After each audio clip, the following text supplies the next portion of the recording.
আপনাদের সবাইকে বলি যে আপনারা স্বাস্থ্য মানে সুন্দরভাবে আস্তে সুস্থ ফিরবেন।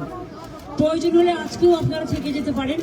আপনাদের থাকার সব অ্যারেঞ্জমেন্ট আছে, ডিএম করেছেন, গঙ্গাসাগর প্রশাসন করেছেন, আপনাদের অসুবিধার কোনো কারণ নেই। আমি গঙ্গাসাগরের মানুষকে, মা বোনেদের, বিশেষ করে ভাইদের সকলকে, আমার সব তীর্থযাত্রীদের, এনজিওদের আমার অনেক অভিনন্দন, আমার ছোট ছোট বন্ধুদের জানাচ্ছি। এবং গঙ্গাসাগর মেলায় অনেক অতিথি আপনাদের আসবে, আপনাদের বেচা কেনাও যেমন হবে তেমনি অতিথিরা যাতে প্রশংসা করে সেটা আপনাদের সকলকে লক্ষ্য রাখতে হবে, যাতে কারো কোনো ত্রুটি না হয়।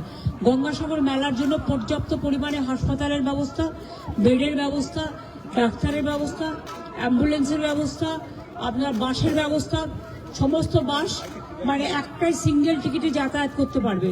আর 5 লাখ টাকা করে সবার ইন্স্যুরেন্স করা আছে, যদি কেউ দুর্ঘটনা কবলে মারা যায় বা কিছু হয় সেজন্য আমরা পুরো মেলায় যারাই আসে এবং তীর্থযাত্রী সহ, লোকাল লোক সহ, সাংবাদিক সহ, সকলের, অফিসার সহ সকলের একটা ইন্স্যুরেন্স আমাদের করাই থাকে।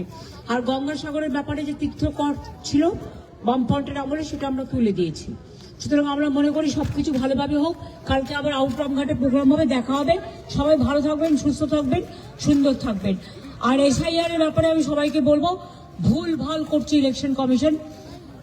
জীবিতদের মৃত দেখাচ্ছে, বয়োজ্যেষ্ঠদের নাকে নল পরিয়ে নিয়ে যাচ্ছে এবং যেসব অ্যাপ করেছেন বিজেপির IT সেলকে দিয়ে, সেগুলো ইললিগাল, আনকনস্টিটিউশনাল, আনডেমোক্রেটিক।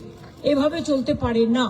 আপনাদের বলবো আপনারাই ক্রস চেক করুন এবং আপনারা মানুষের পাশে দাঁড়ান। আমার পাশে দাঁড়ানোর দরকার নেই। सुप्रीम कोर्ट में तो मामला गया है।